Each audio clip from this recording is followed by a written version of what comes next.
Good evening, I'm Dennis Ward. Welcome to APTN National News Weekend. A two-day First Nations summit wrapped up in Gatineau, Quebec on Thursday. The idea behind the summit was for the Liberal government to consult with First Nations on which economic projects are in the national interest and how the government should proceed. APTN's Fraser Needham reports. Mark Carney says he wants to hear from First Nations on how best to proceed on economic projects that are deemed in the national interest. This is the Prime Minister speaking to media prior to the beginning of the second day of the summit. And so the level of engagement, the seniority of engagement, I'm here, I'll be here all day with my ministers, and principally here to listen to about that how and that engagement. And here's Carney speaking again about the importance of the government listening to and consulting with First Nations in his opening speech. And the emphasis on listening, Ishkode. We are here to listen, and we are starting as we mean to go forward, by listening, engaging, working together. There are numerous pleas from First Nations leaders to slow down on the passage of Bill C-5, the government's signature piece of economic development legislation that Indigenous groups say could be used to override their rights. The Liberals rammed the piece of legislation through Parliament and the Senate in 2 weeks with virtually no committee consultation in the spring. Speaking outside the summit on Thursday morning, Assembly of First Nations National Chief Cindy Woodhouse-Nepenak says she was disappointed the Prime Minister's staff decided to prevent media from covering her keynote speech, something she wanted them to hear. They must have just made that decision. Yeah, of course we're not the ones organizing today. We didn't, rightfully so. The Assembly of First Nations, of course, walks a fine line, as many people, know how that can be. Southern Chiefs Organization Grand Chief Jerry Daniels says he understands the Prime Minister wants to fast-track key economic projects and cut through red tape. But he says Carney may be unrealistic when it comes to the creation of a major projects office. The big push here, I think, is trying to create a framework for consultation, a framework for how are they going to see economic development or large-scale projects move throughout Canada, and they want to create a one-shop model that's going to work for everybody. I don't think that necessarily works. You have different cultures, different beliefs right across the country, and so some of us do things in a different way. But the Prime Minister does have his supporters when it comes to Bill C-5. And one of them is Chinapaqua Dakota Nation Chief Clayton Brown. It brings a lot of clarity to our nation where projects and like the oil pipelines, True North corridor. These are the things that we feel that we can benefit from. But at the same time, AFN Regional Chief for British Columbia, Terry Chichi, says the Carney government has missed an incredible opportunity by not including First Nations next week in the First Minister's meeting on the Trump tariffs and failing to seriously engage them on how best to move forward in these troubled economic times. I think the issue is frustration, really frustration from First Nations, because quite simply we could have been part of the solution and really having to deal with this existential crisis that is, from the Trump administration. Fraser Needham, APTN National News, Ottawa. After grappling with a backlog of regulatory permits, the Yukon government recently made some amendments to its mining legislation. But as Sarah Connors tells us, those changes have angered First Nations in the territory.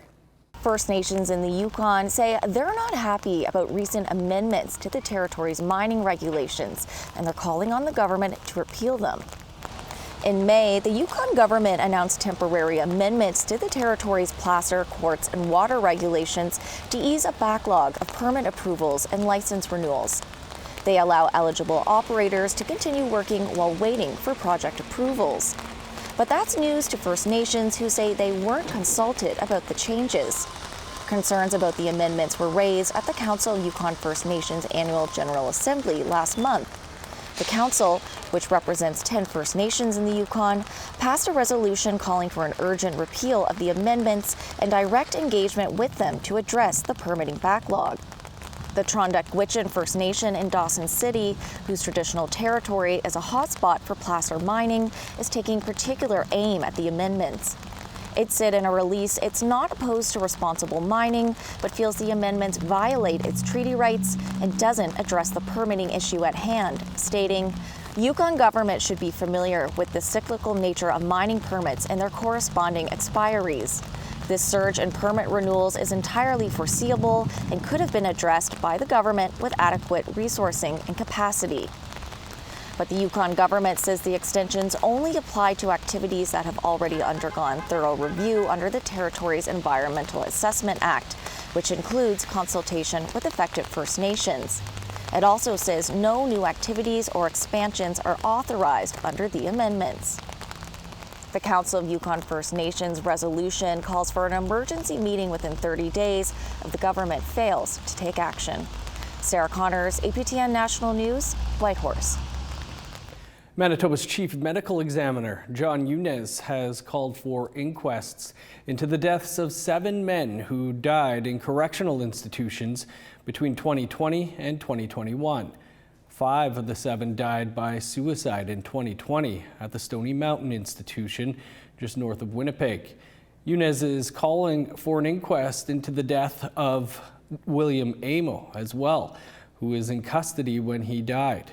APTN Sierra Bettens has more. Between March and December 2020, 39-year-old Adrian Young, 25-year-old Patrick Eaglestick, 32-year-old Farron Rowan, 36-year-old Kurt Harper, and 38-year-old Melvis Owen died by suicide at the Federal Stony Mountain Institution just outside Winnipeg. On Monday, the province notified media that Manitoba's chief medical examiner, John Yunez, has called for inquests into their deaths. Inquests are also being called for 36-year-old Jesse Thomas, who died from a drug overdose while incarcerated at Stony Mountain on November 19, 2021, and 45-year-old William Amo. Amo, an Anishinaabe man from Saugeen First Nation, died on February 14, 2021, after an altercation with several guards at the Headingley Provincial Jail. Amo's death was ruled a homicide. However, last September, provincial court acquitted Robert Jeffrey Morden, the guard who was charged in relation to Amo's death. Amo's family launched a civil suit against the province in February 2023. Their lawyer, Corey Sheffman, says the family has been waiting on an inquest to move forward. The longer we go from William's death to an inquest, the less people are going to remember and the less relevant recommendations might be. The number one priority for William's family is to prevent what happened to him from happening to anyone else. While he says swift action is necessary, he's also concerned about the 7 inquests being combined into one case.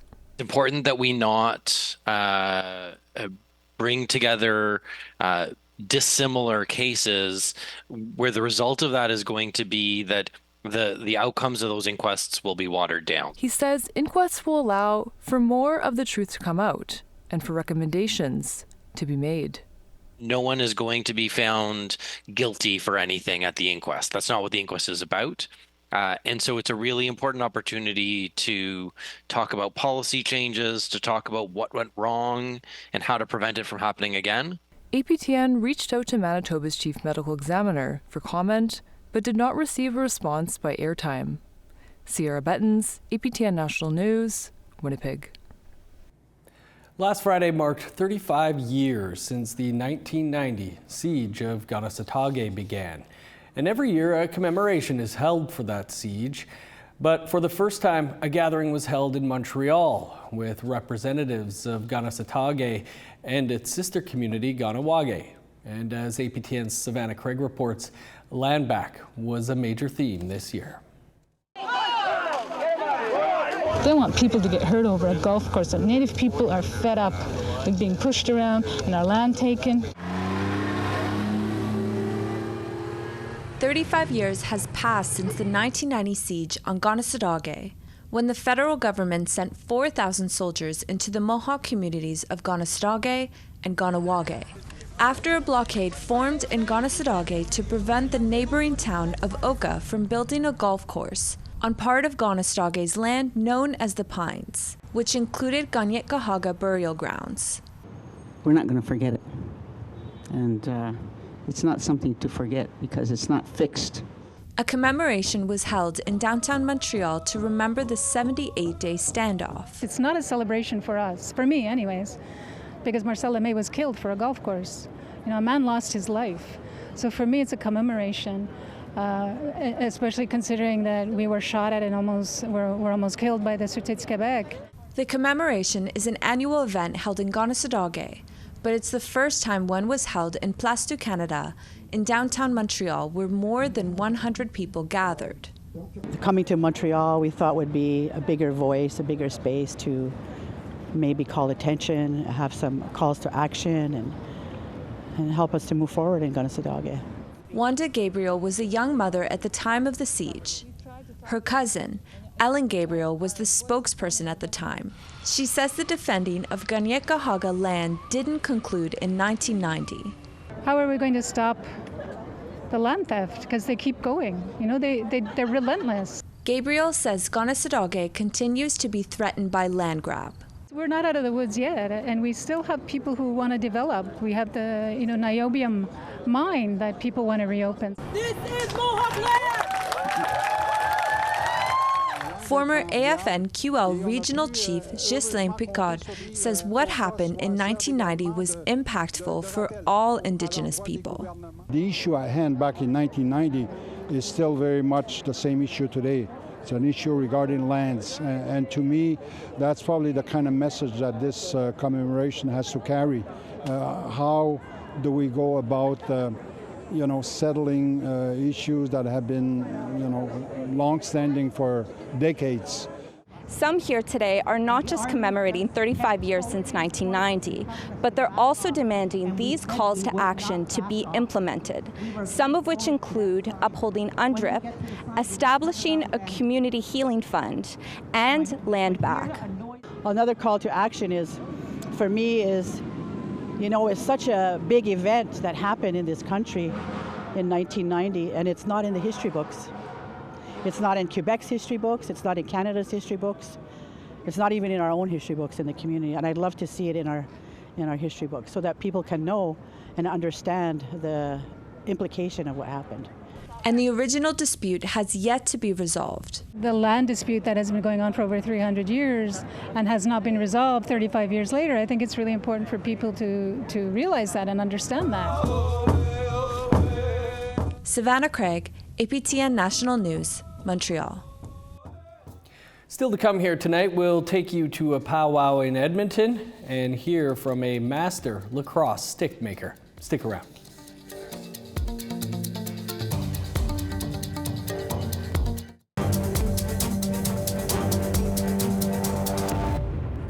Welcome back to APTN National News Weekend.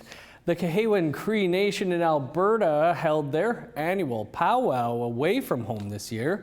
Held near downtown Edmonton, it allowed urban people a chance to take it all in. One of them was APTN's Chris Stewart.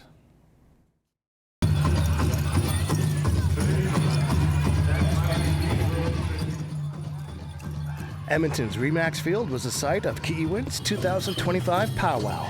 Hundreds were here to participate and watch events like hand games, drumming competition, and the powwow itself. Radio personality and Master of Ceremonies Dougie Rain said having the powwow in the city helped bring in more people.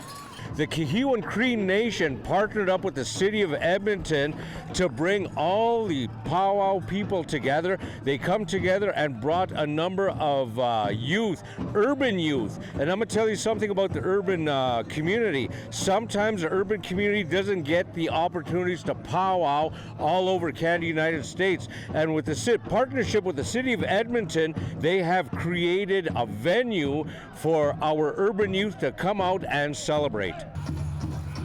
And the event did bring in people from across the provinces and countries. We have competitors from as far away as the States. We got competitors from all over Saskatchewan, Alberta. We have quite the number of competitive dancers here.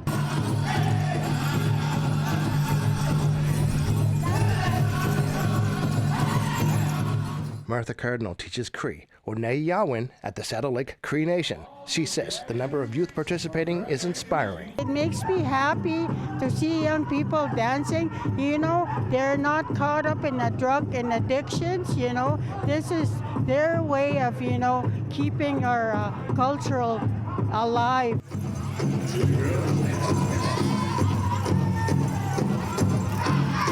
This is so neat to see that Kihiwin is putting something for urban people, because there's a lot of people that live in a city from the reserve and they don't come around to the reserve, and so this is awesome.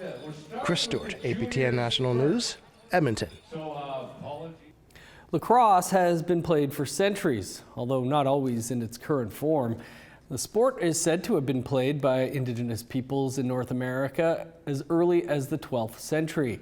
With groups across Turtle Island playing various forms of the game, a man from Garden River First Nation, east of Sault Ste. Marie, is working to educate his people on the history of the game, which he says has deep roots in his community. APTN's Mike McDonald reports. This is Frank Bello, a master lacrosse stick maker. Bello has been making sticks for nearly 15 years. He says while the game we know now as lacrosse originated in North America long before European contact, other forms of the game, such as the Gaelic Irish game of hurling, have existed for at least as long, which he says is evidence of a spiritual connection between the people of Turtle Island and those overseas. That's just part of that dream we all got. Everybody got a vision to make to play a game, but we all interpreted it in our own way. Bello says he began making lacrosse sticks as a means of beating addiction. The process begins with selecting the ideal piece of wood. First of all, I got to wander around the bush for a little bit, looking for a good tree. Then I look at that tree and make sure there's no defects in the bark. So I want to make sure I got good clean bark, no rosettes, no nothing, make sure the bark's not twisted. Once the tree is selected, Bello begins cutting it into pieces. The pieces are then carved using hand tools, as well as some unique measuring tools. Bello then prepares the sticks for shaping. Once that's all worked out, usually if I do that, I got a fire going. And I got a big pot of water. I actually got a couple tubs there I made a little clam out of it where I stick then I just boil it up for a couple hours, and 3 hours later, you can bend it. Probably one finger, I can walk around that jig and bend it, and then I tie it. I use a tourniquet. I got a couple pieces of rope. Somehow I would get around that jig. I tie it up, and I take a stick and I twist that till it's tight, and I take it off, and then I kind of loosen it or adjust it as a bit. Sometimes I have to make it a little bit bigger, so I have to slowly let go of the tourniquet until I get the bend to where I want it. And then once I achieve that, I just tighten it back up again, tie the one end off, so it doesn't come back right. Set that aside for a day or two. Bello says his family has been woodworking for generations, and he even uses the same tools his grandfather used. I get to use my grandpa's old. You got an old draw knife here, so I've got some tools. So which is kind of nice because he left that for me. Plus he told me how to do the woodworking. And so my dad, we were all up the bush, so I got them to thank for that. I have the ability to cut a tree and busy to carve. So it's all. And I just I take good care of them, keep them sharp, treat them with respect. But mind you, I still get the odd nick and things once so, but I still got most of my fingers. But it's just knowing it's like working with wood. Your ancestors there, but no, I know for sure my grandpa had that file and was doing his thing with it. Bello says while he has slowed down a bit, he has no plans to stop making sticks. I'm going to be doing this as long as I can do it. I plan on it makes me happy. It keeps me going. It keeps me moving. It gets me off the couch. Mind you, I like sitting on the couch once in a while now because I don't. But yeah, now I just figure out when to rest. And I know I can't make the sticks that I used to make or as many. And I'm getting smart enough. I started to get some electronic tools. So now instead of having to sand or file everything, I got a planer or I got an electric sander. Plus I got the planer for doing all my shaping. So that that saves like axe time. It's kind of. Because I used to do 50 sticks with axe. And then, like I say, I get a bit older, everything's kind of slowed down. So, no, you get a bit smarter. You get smarter, just take your time. And it's just, if your body will let you know what you need. So yeah, I'm not young anymore. I ain't gonna push it. So I just, yeah, this is what I got to get. And it's like, woohoo. So it'll keep me going a bit longer. Ultimately, Bello sells the sticks to people who just ask for one personally or on social media. Mike McDonald, APTN National News, Garden River First Nation. Love that story. Well, they say food is medicine, and that's the case for a food truck on the West Coast. More on that coming up after the break.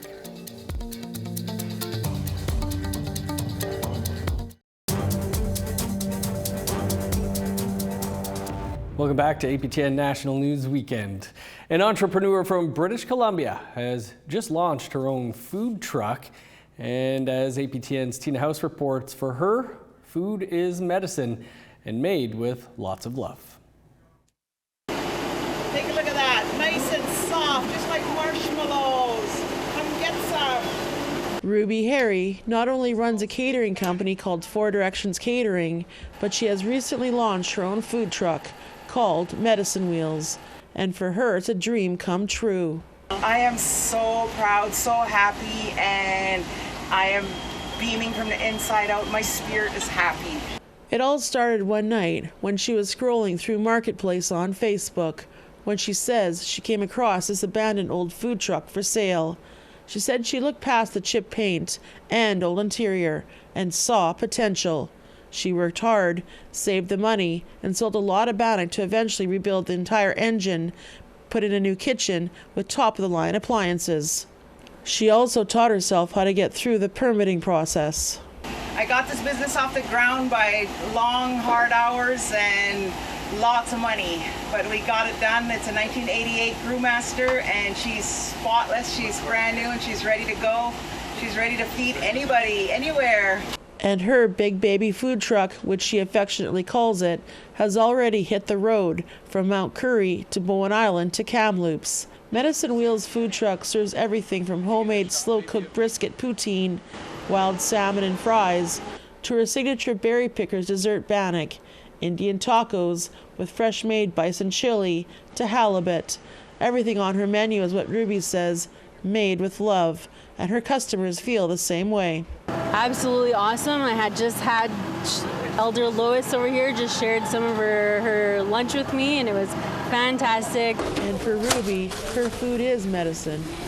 And giving back to the community is a big part of what she does, by training the next generation and donating meals that feed hundreds of people at various events. Just recently, she received the King Charles III Coronation Medal, which recognizes individuals who have made a significant contribution to communities in Canada. I want to say thank you to everybody who helped me get here, that we did it and we're going to keep going. Thank you. And this is what you call a bannock surgeon. Tina House, APTN National News, Vancouver. Good stuff. Looks delicious. That's all the time we have for your APTN National News for this weekend. For news anytime, though, you can visit our website, aptnnews.ca. You can also catch up over on our APTN News YouTube page. I'm Dennis Ward, Marcy Miigwech. Thanks for being with us. Enjoy the rest of your weekend.